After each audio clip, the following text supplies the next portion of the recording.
And it's to have growth in our districts, and of course, we want to have growth in our district. And SGI is made up of 4 components: helping smaller churches, strengthening churches that are struggling,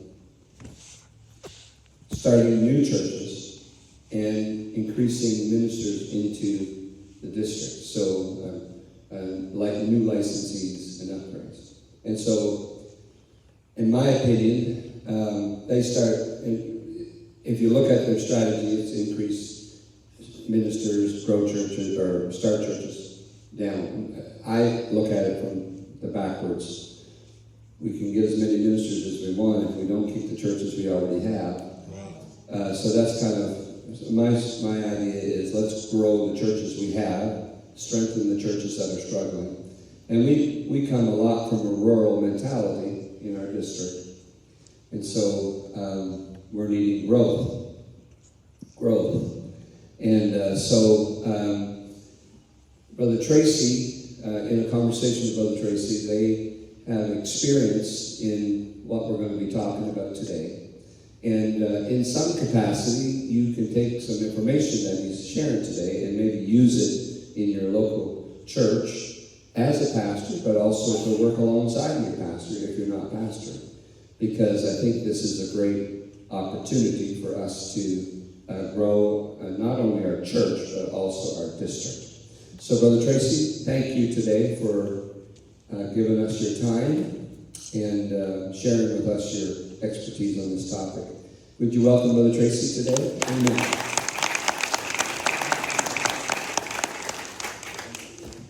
Thank you. It's a privilege to be here. Isn't it wonderful to be with the family of God?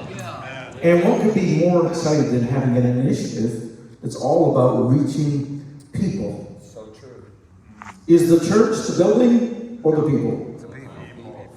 And when I first came to Nasonworth, one of the things that we started saying at our church, that's become something we say around our church, we don't go to church, we are the church.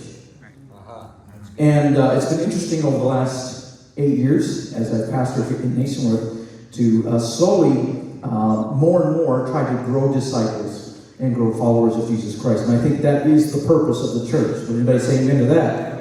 Amen. Amen. So small group is a huge part of this. Now my background in this, I'm not going to pretend to be an expert. He made me sound better than I am. But I have been working with small groups and was a small groups pastor in St. Louis, Missouri for the New Life Center that was there. We saw a huge shift in our church in terms of actual discipleship and an actual, the ability to actually teach Bible studies, people winning people to Christ and discipling them. And it was interesting to watch people grow in leadership. So you mentioned several things. Almost all of those things, if not all of them, are, you can produce in your church through small groups. Now, I know there's some resistance to small group concepts to some extent, and we'll talk about that later. I'm just going to give you an overview and then open it up for some questions. Hopefully, we'll have plenty of time for that. I know I have about 40 more minutes here. So if you'll just allow me to. So we did that. We started that in our church. We were running perhaps, when we first went there, we were running about 225. And then, of course, we had some extensions. By the time we left St. Louis, we were running about 625. It was interesting because, I don't know about you, but midweek services died about 20 or 30 years ago, at least in St. Louis, and we were running maybe 80 to 100. But the reality is when we went to small groups, our attendance eventually jumped to around 200, but they weren't happening at church. They were happening in towns all around the area of St. Louis. So anywhere from 40 minutes to an hour away, there was somebody from our church who'd opened their door to their community and to their friends and neighbors to have them come in and join them in studying the Word of God. And so we saw the back door, so to speak, of the church close. We started losing less and less people. Now, I'm not saying you won't lose people, but we would lose maybe 40 to 50% of our new converts, rather than, if you know the numbers, it's a lot higher than that, between 70 and 90% we were losing. People that would come in, get baptized, and then nothing. And we've seen it happen in churches And I don't know about you, but I don't like losing people. Right. Because it's really hard to get them back, isn't it? Because now they think they know what you're about, and you have to live down the reputation sometimes of your church. And so the other thing that we saw happen is, of course, because it's small groups, people grow in leadership. And they start pulling with the pastor. Any pastors here today? Isn't it wonderful when people start feeling the weight of ministry? And they start going, oh, this is what it feels like to have people not like you. I'm praying for the pastor now. And we saw a huge shift. It's not the end-all and be-all, because we are talking about people. Right? So they're going to have people problems. However, when they're trained properly, and that's one of the things I'm going to mention today, it makes a big difference. So we were here about 5 years in Nationworth, and about 3 years ago, we started having, in the summer, we started having our midweek service downstairs in our fellowship hall. Some of you know where that is. And we had 6 or 7 tables, I think maybe 8 by the time we get done, set up. And we would actually meet around 5 or 6 people at a table. And I would teach from what I had taught on Sunday. I would teach something, and then they would discuss it with handout and discussion questions, what we had shared. Because one of the challenges that I see, you'll forgive me if I say this, in Pentecost, although I feel pretty good after Brother Hughes this morning. One of the things we have a problem in Pentecost is, can we give people 3 to 5 messages a week that they're supposed to apply? I want you to think about that. Good point. How in the world can anybody apply 3 to 5 messages a week? Anointed or not, that's a lot of challenge. And so one of the challenges that I've seen, and of course my ministry is more toward teaching prophetic, but one of the things I see is we need to make disciples, which I believe is our commission, the Great Commission, to go and teach them. And we need to preach the gospel. I agree with that, but we also need to teach them. So some of this information came from when I taught one class at Urshan on sharing this home friendship group concept. Now, this is not unique to us. This is something that's been in our culture, in the church culture for a while. But I want you to make a very clear distinction. I'm not talking about cell ministry. I'm talking about friendship groups or small groups, which is actually bigger than that. It covers any number of groups in the church. So this next slide that I want to put up this was a promotion that we put together when I was in St. Louis, when I was the small groups pastor there, and we implemented this into a church that was not, a small groups church. So have you ever felt lonely in a crowd? And I think we all know what this feels like. And you come to a service, and you sit on a pew, and you're surrounded by strangers. You're greeted warmly at the door, hopefully. Service was beautiful, music is inspiring, you hear the preached word of God, and it touched you deeply, but you couldn't help wanting for a closer connection, a personal connection, and to be ministered to directly, and by people that actually knew who you were and really cared about you. And you hope that your church will do this, but a lot of times it doesn't, if we're just being honest. And I'm certainly not promoting a program, I'm promoting a mindset. But small groups helps that. So this is why we develop small groups. And this is where small groups get together. Now, understand, a small group is a family. That's a small group. And after we started small groups, we started pushing, helping people realize that your family is a small group.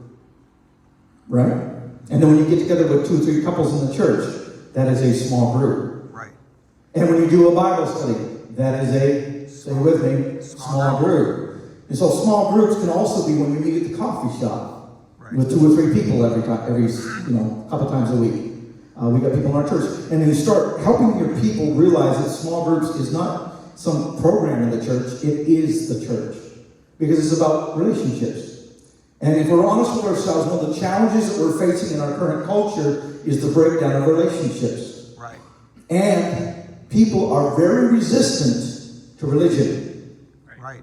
Especially here in our beautiful province. I mean, there's some resistance. I don't know if you know the numbers, you probably do, but 10% of the population of New Brunswick considers themselves to be Pentecostal. How many think you were at church this past Sunday? Yeah, exactly. And some of them have been, if we're honest with ourselves, inoculated against Pentecost. So how are we going to get them back? to the front doors of our house, our home, the homes on the streets in your neighborhood. And it doesn't matter whether it's a village or a large metropolitan area, the answer is still the same. Invite people over into fellowship. We'll talk more about what that means. Okay, let's look at Ephesians chapter 4, 15 through 16. So we realized that our church, we were a fairly large church, obviously, and we realized there was a problem. We had lots of members, but very few disciples. Lots of people that came to church, but very few that were actually living out the mission, right?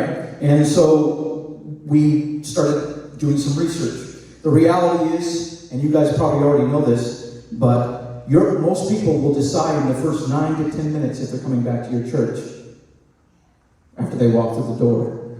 So if you don't create an atmosphere, and that's the beautiful thing about small groups, is it creates an atmosphere of intimacy and connection and openness to new friendships. So this all feeds back into someone walks to the door of our church, well, I know in our church anyway, and they're going to get inundated with people. And they're friendly. And then the next step for them is once you come over to our house, we're going to do Bible study. We're going to do some studying. So my experience. So the question is, as we look at this, is I just want to point us to the word for just a moment. Ephesians 4, 15 through 16. But speaking the truth in love may grow up. Say grow up. Grow up. Anybody want to grow up? Turn to your neighbor and tell your spouse. No, I'm just kidding. Dr. Hughes may have a little fun with me there. Grow up already. Grow up in all things into him who is the head, Christ, from whom the whole body, joined and knit together by what every joint supplies, and yes, I know I'm not using the King James, but that's on purpose. When you're doing Bible studies with new people, they don't always understand it, so I'm using the different version here. According to the effective working, by which every part does its share, and you can tell, and those of you out here that are pastors, you could preach this and you could spend the rest of the day on it. Just break it apart. Causes growth of the body for the edifying of itself in love. And if we're not careful, we need to provide opportunities for the church to do this. How does your church grow? How do you grow? Not the numbers.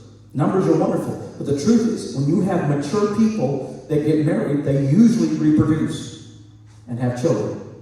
And what the truth is, when people get close to God and have a relationship with God, that passion for God, that vision, and when they connect with other people, they create an environment that's attractive to people in our culture. Our culture is not looking for religion. We know this. They're looking for relationships. And they're never going to want to know Jesus until they know somebody that knows Jesus. Right. Anybody agree with that? And so we all know this. We've been taught this. Be Jesus to your world. But one of the ways to do that is to, I believe, focus on small groups. So are we truly an Acts 2 church? Let's look at this. And I know this is a little bit strong. You'll excuse me. I don't mean to offend anybody. Maybe it's a day for offense. We'll see. Number one, and I mentioned this already, the origin of small groups. Well, the first origin is God himself. He created Adam and Eve, and then they had Cain and Abel, and kept growing from there. The first small group, the most important small group in your church is the family. And I think we all understand this. Families are the building blocks of our church. They're the building blocks of culture. And in my education and stuff like that, one of the things you find out with research, when the family breaks down, everything breaks down. Well, can we agree with that? I think we can agree with that. And so we're facing a family crisis, aren't we? I mean, when we don't understand gender and all that stuff that's going on in our culture, how do we address those things? You can't just do all the addressing from the pulpit. Some of it has to be thought through. How do you get it into the hearts and minds of people? So what you want is families to think of themselves as a small group and working together for the kingdom. Second thing that we see is when we see the disciples. Jesus had the 12. He didn't choose. He had 70. And then a larger crowd, but he chose 12 to spend his time with. And that's interesting, because that's actually, and those of you that have known any sociology or anything like that, 12 to 15 is about the maximum number of people you will have in an intimate group relationship with you. In other words, you can feel close to. That's just, it doesn't matter. and about 100 to 120 people is the maximum number of people that you can actually feel like you're connected to. So the reality is, if you don't, especially if you're in a bigger church, that's a problem. But even if you are in a smaller church, the same problem can happen. You can have 30 people, but if they're not connected and unified in some way, how does it work? How do you create disciples? And so Jesus made 12. So I believe that the origin of the church, we see it in Jesus when he was here. And I find it interesting that Jesus taught his disciples to call him Father. Called God Father, and so it connects back into the family model again. We see this concept of the family, and of course, back in the day, 12 tribes were, of course, there were 12 children, of course, of Israel, and so we see that model again. We see that families are small groups, and then let's take a look at the first church. And I don't know if there's, I don't remember if I put this reference in my notes, but Acts chapter 2, verse 42, and then 46 and 47. I don't know if you can pull it up or not. I don't remember if I put it on the overhead. And they continued steadfastly in the apostles' doctrine and fellowship. Not just doctrine, but fellowship. Right? And in breaking of bread. They ate together. They broke bread together. And in prayer. Now, I can think of at least 3 of these things that are much easier to do in the home. Fellowship, breaking the bread. At least in our church, we prefer not to have crumbs all over the carpet after morning service. In fact, some of us may have complained about it too. And then in prayers. And so there's something about doing these things in your home. Let's look at verse 46. So continuing daily with one accord in the temple and breaking bread from house to house. Some of you have already heard this before. They ate their bread with gladness and simplicity of heart, praising God and having favor with all the people. And the Lord added to the church daily those who were being saved. Now, it would be easy for us to jump over it, but there's a concept here. They broke bread from house to house. They spent time together. And can we be honest? A lot of times what we see in our churches is people are no longer socializing like they should. I don't know, maybe not every church, but a lot of churches, if we're not careful. It's like they're so busy with their jobs and with what's going on in their life, they're no longer connecting. Their best friends, a lot of times, are not in church. Their most influential people in their life, they don't spend the most time with people in the church. And that means we have a less chance of having an impact in their lives. And so I think this is part of their origin of this is right back in the first church. And of course we see it in Paul's ministry. We all know this, and many of us have experienced the same thing. A lot of churches, church starts beginning in the home. Right? I mean, some of you that's starting to work, a lot of times they start in the house. You have them over for Bible study, you have them over for coffee. Am I right, brother? Small home missions. Right? And those of us, we connect people in our homes. We may preach in the synagogues, but our connections in community and discipleship is done like Jesus did in the community as we go, as we walk together, as we go from homes. And we see this, of course, in Jesus' ministry. We see it in Paul's ministry. And I believe we can see it if we look back in the history of New Brunswick, where churches would be started when the next city over would invite someone over, the next village over would invite someone to come over and start a prayer meeting in the home. Right? Some of the churches that we pastored were started because a prayer meeting started. And then before long, they were doing a Bible study. Before long, there was 2 or 3 families, and it was too big for the living room. And now they're renting a little place above the bakery or something. Right? And so this is how churches started. This is how the first church started. This is how Paul's ministry started. And we see this with Jesus, and we see it with our churches. In fact, in New Life Center in St. Louis, when the church started, which was about 70 years ago now, it started in a Pastor Guy Rome's shotgun-style home. And that's just, some of you know what a shotgun-style home, it means they had a quarter from the front to the back. But they would fill the entire living room with people. And they would have 30, 40 people in the living room. And that would be amazing. And when I was overseas as a missionary, this is one of the ways that we grew, and this is how you grow the church rapidly. In Pakistan, the same thing. They called them preaching points, but really what they were, someone's courtyard or house where you would meet together, and everybody would come together, 20, 30 people, and you would go there. And they would start, a lot of people would have 5 or 6 preaching points, and they would preach in different villages. And a lot of our ministers would go from village to village on a little bicycle. Some of you helped pay for that through Shoes for Christ. I know I did back in the day, doing our walks. And so this is what we see working throughout our world. In fact, in many areas of the world today, I think we would agree, like in China, you're not going to meet at church. So how come there's a revival? Because they're meeting in people's homes. Now, I'm not saying that's the only way. I'm just saying it is a very powerful way. Let's talk a little bit about our world, the greater world. The largest church in the world, I believe, is still Paul Cho in Korea.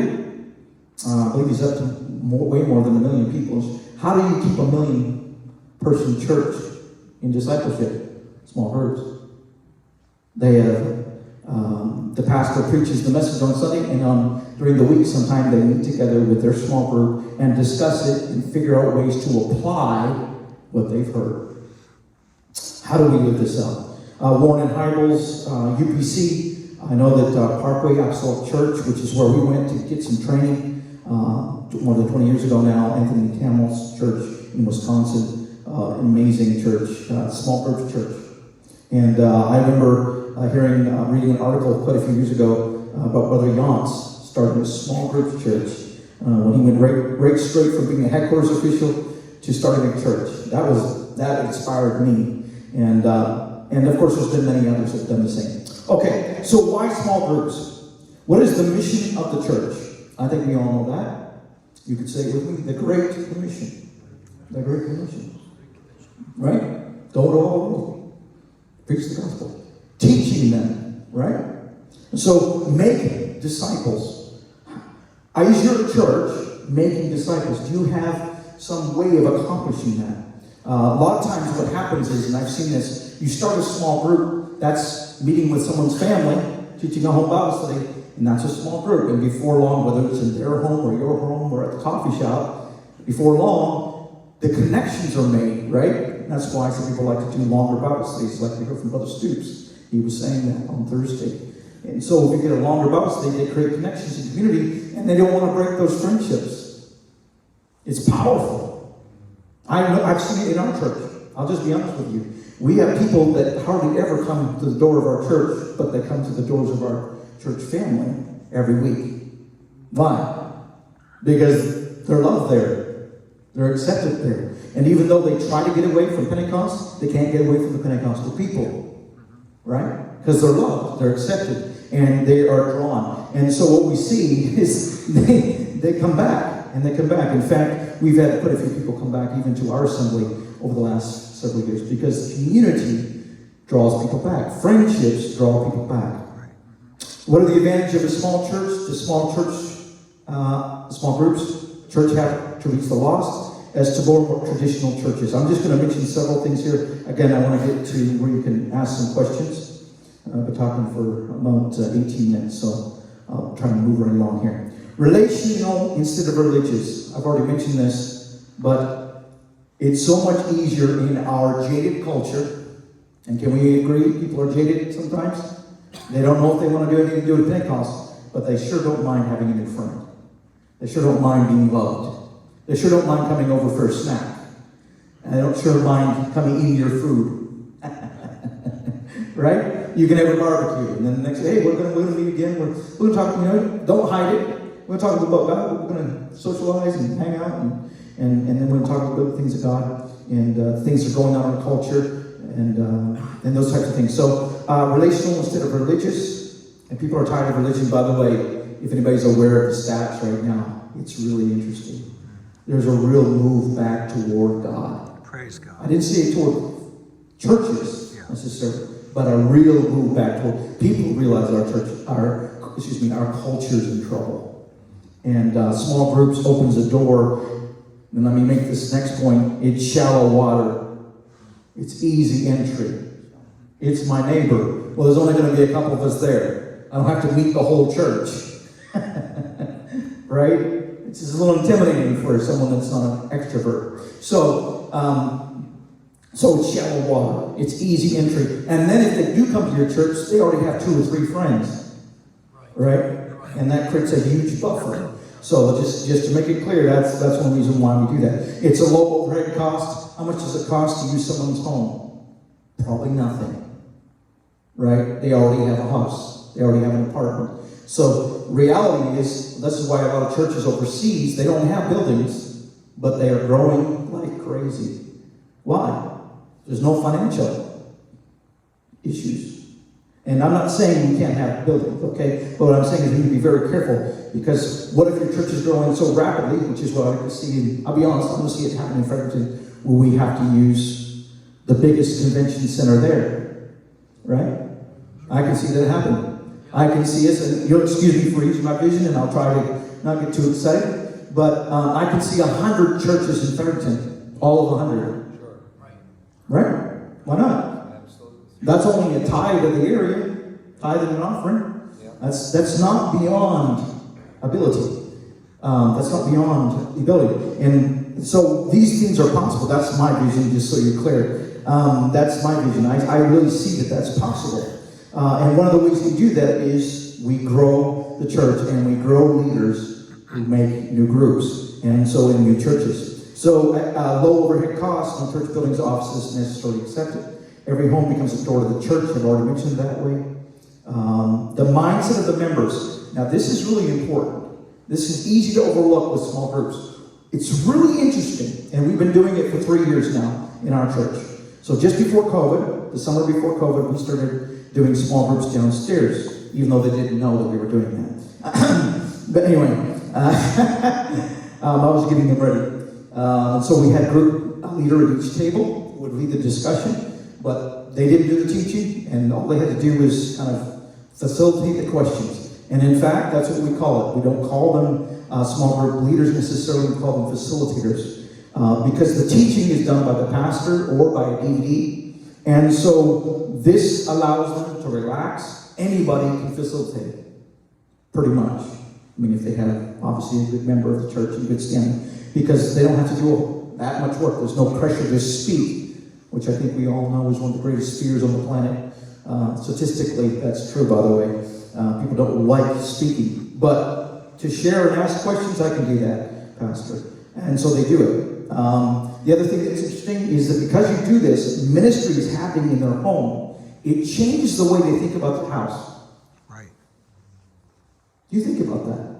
All of a sudden, when was the last time some of the people had ever prayed with their family in their home? Now they're having 2 or 3 other people there, or 2 or 3 other families there. Now prayer is in our home. Oh, we're also discussing the Word of God in our home after eating.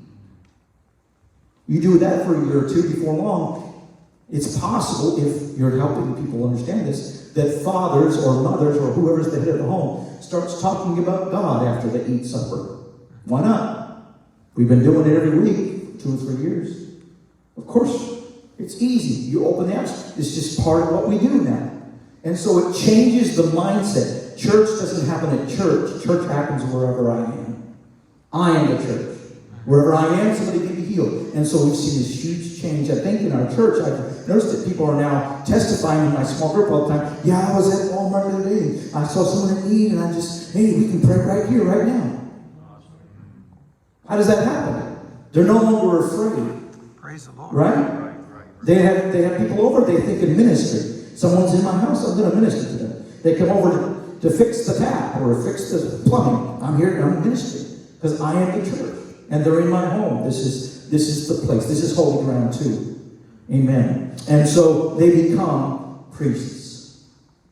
And I think you understand biblically how important it is. Israel was meant to be a priesthood. Exodus 19 verse 6, if you're looking for scripture. The first church, of course, you can see that 1 Peter, when Peter wrote his epistle in 1 Peter 2, 5 and 9. You'll see the first church talked about being part of the priesthood. That we are a priesthood, holy nation, and the others referenced there. And then, of course, Revelations 1, 6, and 5 and 10, it's our ultimate destiny, too, is to be the priesthood. And so we are fulfilling God's original plan for Israel, for the church, and for our future when we become priests in our home. I think it's a powerful concept. And of course, you can do this without what we call small groups, but it's still a small group with the mindset of family, the mindset of 2 or 3 families getting together and connecting and having Christ as their focus. Okay, I'll take much more time here. Another question. Can you grow as a Christian without Christian fellowship? It's a great question. I was talking to Brother Gowan before. I said one of the things I'm hearing a lot of now is I don't have to go to church to be a Christian. In fact, I do pretty good praising and worshiping God. I listen to, the Christian radio station, and I worship God at home in my own way. Anybody hear that? I've heard it quite a bit. The problem is how can you minister to the body all by yourself? Right. You see, it's immature to just say it's all about me. That doesn't help you grow. You're certainly going to have trouble growing in the fruit of the Spirit that way. And so Ephesians 4, 5, 15 and 16 says this, but speaking the truth in love, which we read earlier, may grow up in all things in Him who is the head, Christ. And so what we see this is joined and knit together. We have to create opportunities for people to grow. Everybody's supplying their gifts. Someone may be using the gift of tongues. Some may be using the gift of healing. Some may be in the gifts of serving other people. Some may be really, various gifts. But what I find is in small groups, and then I saw this when we were in St. Louis, a lot of problems that we had before small groups stopped showing up at our front door as pastors. Wow. Because guess what? When someone's car broke down, they didn't bring it to the pastor anymore. They took it to their small group, and the small group put money together because they had personal connections, and they would fix things. They would pay for tires. It's happened in our church since this happened, since we started small groups. A lot of those issues never come to me. Guess who visits them in the hospital? I will once in a while, but I don't have to do that as much. I can give myself to prayer and the ministry of the Word. Just saying. And after this morning's message, a little less codependency there. Right? Doesn't mean we don't need to minister one to another, but we need to be very careful that they're looking to God and not us, right? And so I think it really points that way. Okay, so effective working. You got to have every part doing its part. And this activates the church to realize I am part of something bigger than myself. Right. And that's huge. That is huge. And so we pursue Christ in community. And we also develop the fruit of the Spirit. How can the Spirit flow through us to meet someone else's need? I'm just going to speak just a moment here briefly on a personal issue. When I have trouble getting through to God, one of the best ways for me to break through is go find someone else to pray for. Amen. If I'm struggling, go find someone else to minister to. And you know what God's going to do. He's going to show up because you're acting like your Father. Amen. All right, that's good. Right. And so when you're in a small group, there's always... I was praying for my church last week. And I went through my church, name by name, by name, by name. And every single one, every family had a problem. I can't carry that. Can you carry that? I can't do that. So what do? You point them to Christ and you let the small group, you can give it back to God. And it's a beautiful thing. It's an amazing thing. And we all work together and the body helps itself. And what does it say? Edifying of itself in agape, selfless love, right? Okay. Who should care for the needs of the church member? I think the church should. Just to follow up what I just said. Support and accountability happen. If you're not at a small group and you're their friend, guess what? By the way, we don't have fellowship groups, we have friendship groups. I'm not going to be able to have time, I don't think, to get into that today. But we don't have fellowship groups. Lots of churches have fellowship groups. I do not agree with that. Friendship is about the mindset of the number one friend that's in the room is Jesus Christ. And then we're here about getting more friends, growing our friendships, growing our relationships with God and with each other. And so that's a different mindset. Because fellowship is about me. Friendship is about you. Right?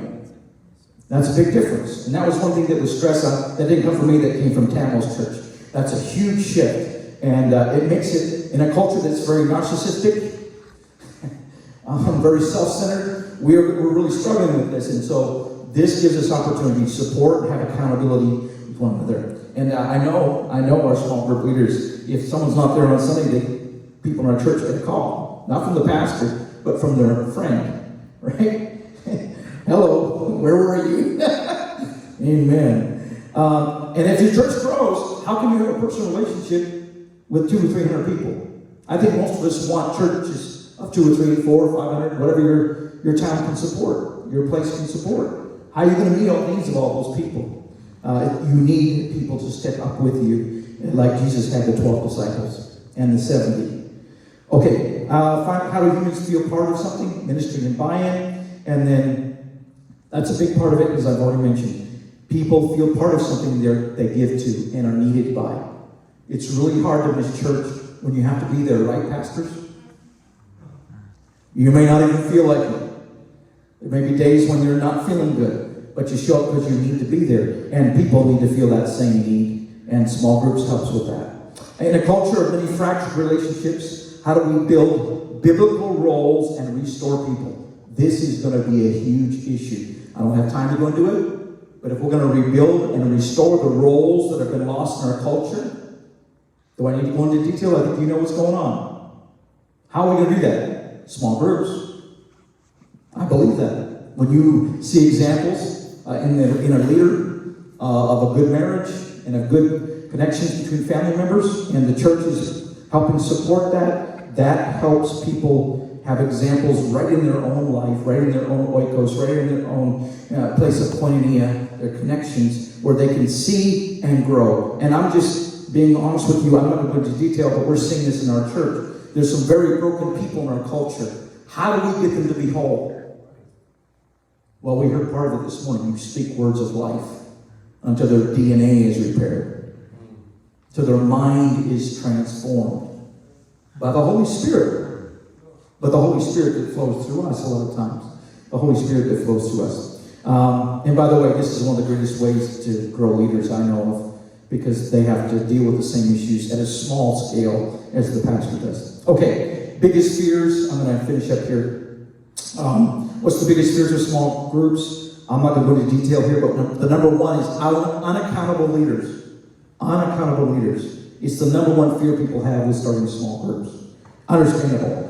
And you can fix that. And if you're concerned about an example of that, when I do my leadership training for my small group leaders, I always take them to 2 Samuel 15, 2 through 16, where Absalom starts sitting in the gate, right?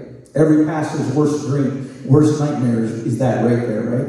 Is that someone will start trying to turn your home friendship group into something else, to do a small church or something separate. And so you have to do teaching on that and keep that in line. And there's structures for that I may talk about if you want me to later.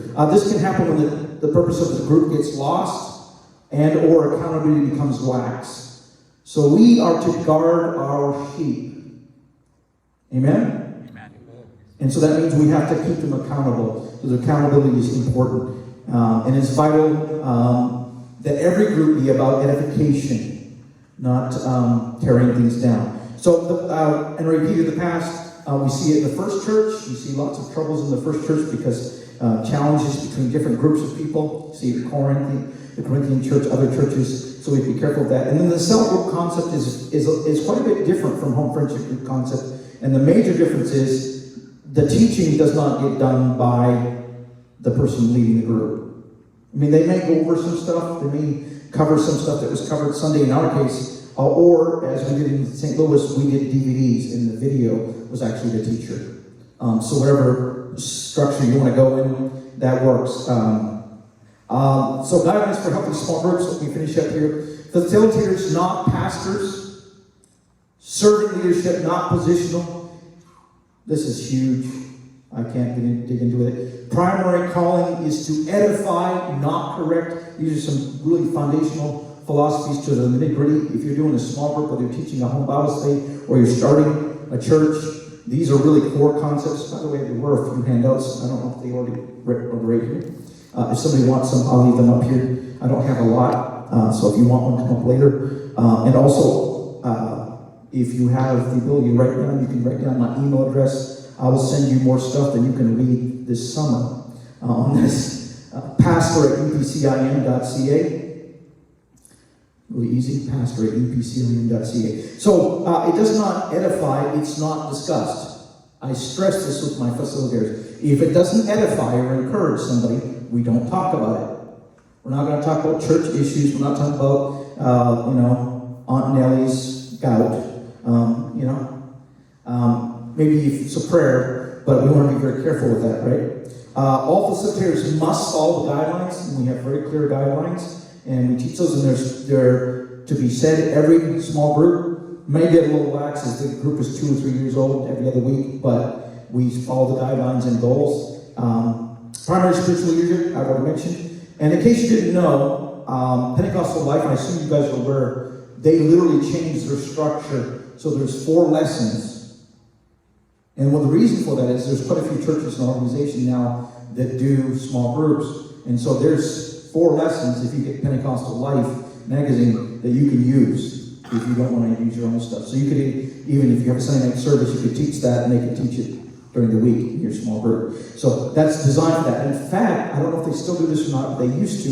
When I was writing, I wrote several of the lessons for Pentecostal Life magazine a couple of years ago. They actually had you turn in a bunch of questions too. I noticed there's some on the page, but I think there's more on the website, or there used to be. So if you want more information, I'm sure that the Pentecostal Life magazine will be happy to help you. But if you're looking for something to teach, or that's well balanced over the year, that's one resource. And not a church with small groups, I'll just end with this, but a church of small groups. One of the problems we have in the church is we like to break things up into departments. And we have to be very, that's okay, because those are small groups, but we have to be careful with that, because we want to have the concept that it's about relationships in every one of those departments, in every one of those areas of interest.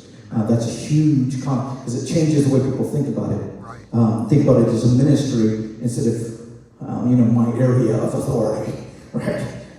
And of course, I'll talk about teaching and training. We usually did that. I have 2 6-lesson training courses. I taught them alternating years for a while, and once a year we would have an annual facilitators training session in St. Louis. We called it Refresh, to get people refreshed, and so we enjoyed that. We actually brought in speakers when we could, because we could afford it. And then there's accountability, of course, for your leadership. Okay, I think I'm actually out of time. I'm a little long. What do you want me to do? You want to take questions? Any questions? Concerns? Thoughts? Hello, Tracy. Yeah. So, just to give good context, we've been doing small groups in our church for about 6 months as an actual small group. I teach Sunday night, use God's Word for Life, actually. I'll teach it on Sunday night, and then we discuss it in the small group. Yep. And On location or in homes? in homes. In So homes. I Wow. teach it in the church. Awesome. I teach it in the church, and we just go to one group's actually in the basement of the church. One's we have 3 small groups, and so I'm right now got some people that I think would be great to transition to become facilitators. With our 3 small groups now, it's like me, my wife, and Yep. right. So it's I want to develop somebody within that.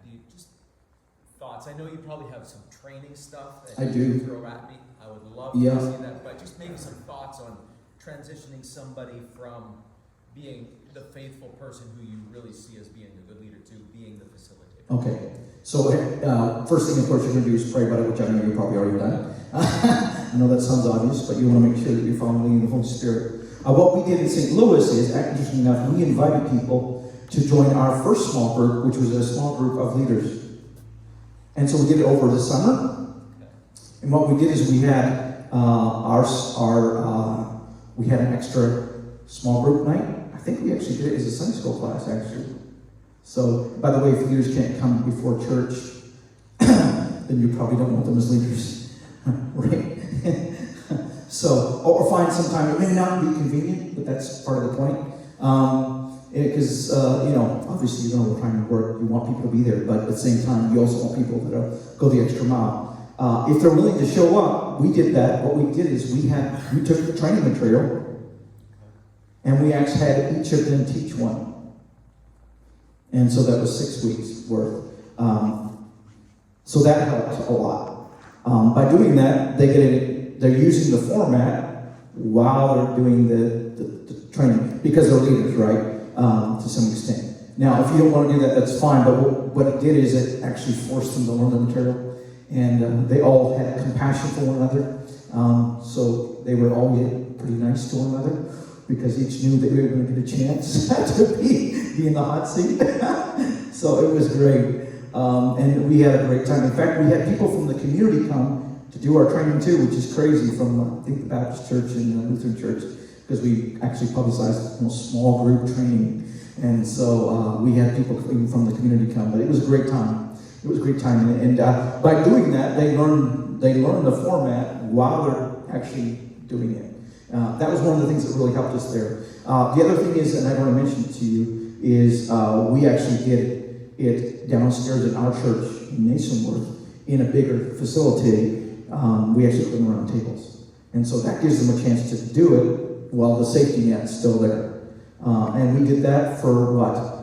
We did that till November before COVID, so 3 years ago.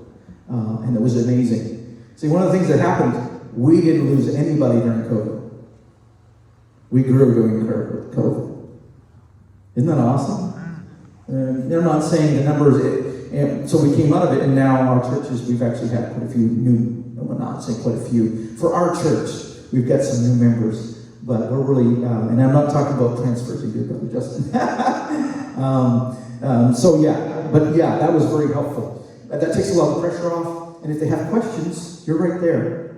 So a lot of the pressure's off there, and they can learn that in a very comfortable setting. I actually really enjoy doing that. I still wish we could do that, but it's much more effective at people's homes, I find, as far as neighbors coming over and stuff. It's still, people have a little resistance to come to the church sometimes, but they'll come to their neighbor's house. Does that help? Yeah. Okay. Yeah. And we can. Do you have, like, just, I mean, obviously you can do a variety of things, but do you have, like, a home and that host is the facilitator of that? Okay. Yep. So in our small group structure, we have what we call facilitators, because what they're doing is they're facilitating the application or the discipleship. And so I use that term. I know that they're leaders, but I like using terminology matters. And those of us that are leaders know that terminology matters. Facilitator is not, great poobah who decides the ultimate destiny of everybody in the room. That's not what you want. You want the idea of servant leadership. And so it makes a big difference too, because people are a lot more comfortable with that, because they're hosting. You can call them hosts too. A lot of churches use that term, host. You're hosting the meeting. Someone else? Or unless you have another question? Someone else? So maximum size before it divides? When they get around 10, we start talking about it. When they get around 12, we start insisting on it, right, Brother Conway? When they get to 15 or 20, we insist on it. Does anybody know why? Size, but why? Why does size matter? Not just capacity, that's good too. Relationship. Remember what I said at the beginning? You can only have so many people in your White Coast or your close-knit community. And so what happens is shy people will start, they won't say anything. In fact, for some people, anything beyond 6 is too many. So actually, that's, now what's interesting is in small groups is if you create this between 8 and 12, even shy people will still talk. Especially if they're encouraged to. And you want them to interact. Because when they start talking about it, it gets in their heart. Words, as we heard today, even, that's a huge impact on us. When we hear ourselves saying something like, does that, God can use me, or Pastor was saying I'm a masterpiece on Sunday, or Pastor was talking about, that we can all reach somebody, and that we all make a difference. Whatever your topic is, they start hearing themselves say that. Well, that's powerful. Reinforcing. It's incredible, actually. Someone else?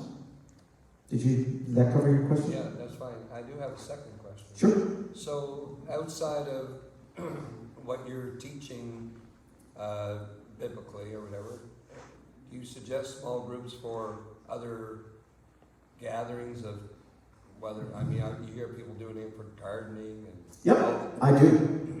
I wouldn't suggest you follow his lifestyle, but there's There's a man that wrote a book called, I think, Dog Training, Fly Fishing, and something along those lines. And it was a great book. It talked about how they create interest groups. In other words, one of the interesting things about your church, and we're not there yet, we're about to go there. I'm hoping that our church, when you have an area of interest, if you're interested in gardening, you can start a small community of people in your neighborhood or whatever, or in your community that are interested in gardening. You can start a small group with that. And it doesn't have to be anything great. It can be simply, we're going to read, pray and read a scripture before we talk about this. Or at the end, we'll just pray God bless us. And you'd be surprised at the people that are okay with that. You know, most people in our culture still believe prayer is a good thing. Yeah, that's right. Like 90+%. So you're unlikely to and even the people that might be a little resistant, they're okay with it. They're like, okay, that's you. Right? But you can use this for very, very shallow to very deep, which is what you oftentimes are with a Bible study or a home friendship group structure. So we used them for different things, yes. We've been friends for a few years. Together. And so we've had some pretty good discussions. Mm-hmm. So I know your love for doctrinal truth, your love for biblical principles. So I'm aware of that, okay? So I'm part of several text groups with preachers. Mm-hmm. One just a few days ago, a pastor that somewhere on planet Earth that's in a real revival growth. They switch to small groups several times a year, and which is helping with their increase with new people. And also got new people teaching Bible studies. They do it a little different. He gives them stuff to teach. They teach.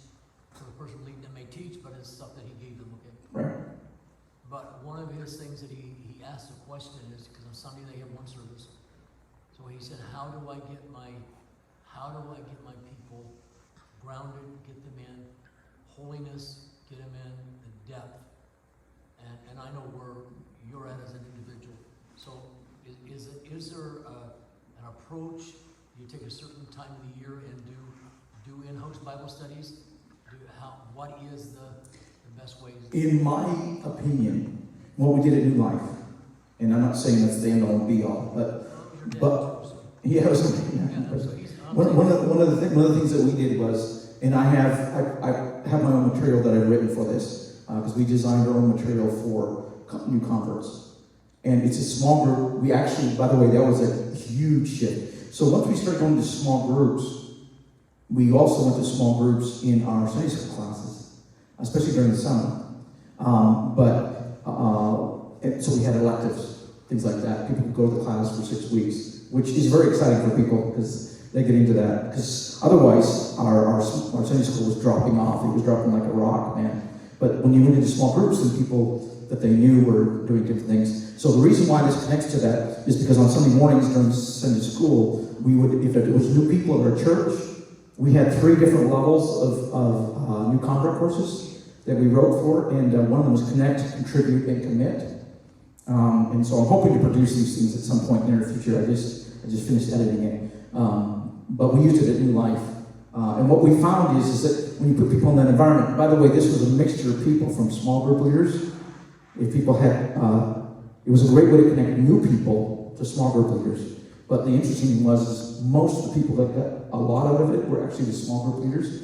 And we would go into these topics like holiness and tithing and those types of topics. So I think a focused event there where they actually get to meet and connect with the pastors, that's one of the ways that every member of your church gets to connect to the guy at the top, whether it's 2,000 people or 20 people, they still get a FaceTime with a pastoral staff member. I appreciate that. Once you get that done, will you share that with me? Yeah, no, that's already done. So you have my email. I kind of half interrupted you there. I said it was your dad. I wasn't saying that to. Oh no, What I no. was saying is that I know your dad well enough to know that he was going to make sure the principal. Yeah, no. It's and you're welcome to judge it too. If anybody finds any problems with it, you're welcome to let me know. But it's okay. So the reason this is different. Now, I'm not trying to plug this, okay? I'm just saying, the reason I developed it is because as a small groups pastor and working with people, my passion is discipleship, Right. moving people beyond just coming to church, being the church.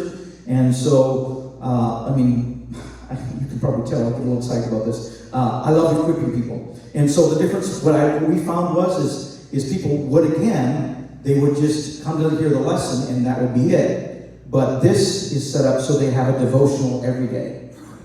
So that's a lot of writing, right? But it's only like a half a page, but it actually walks into some meditation in terms of prayer, something to read and study, and something to memorize, because they memorize one scripture a week. And so by doing this, we start setting them up, I think, for success, that it's a daily walk with God, which is huge, right? So you tie that in with small groups, and you tie that in, so there's this reinforcing thing that goes on, and I would love to see, actually, I'm hoping at some point with our church that we can get every family to do it in their homes, actually go through it and do it, because it's short, it's meant to be done in 10 or 15 minutes, because people today are obviously pretty busy. But they could do this on their break even, right? Did that help? No, it's very good, yeah. Okay.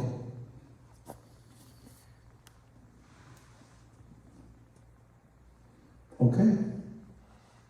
Well, thank you for your time. I appreciate you listening to my passion for this. If you need me, again, pastor at upcim.ca. I am more than happy to share anything I have with you, and it would be my privilege to help serve you in any way I can. We need to go and make disciples. Thank you, Brother Tracy. Amen. I think if you have any extra questions, he'd be open, and there is some handouts. He'd be open to sharing information with you.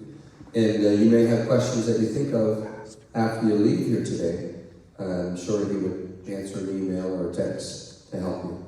I believe I think it's a great tool to reach more people. And obviously you can't teach people you don't connect with. And so the idea is to connect people.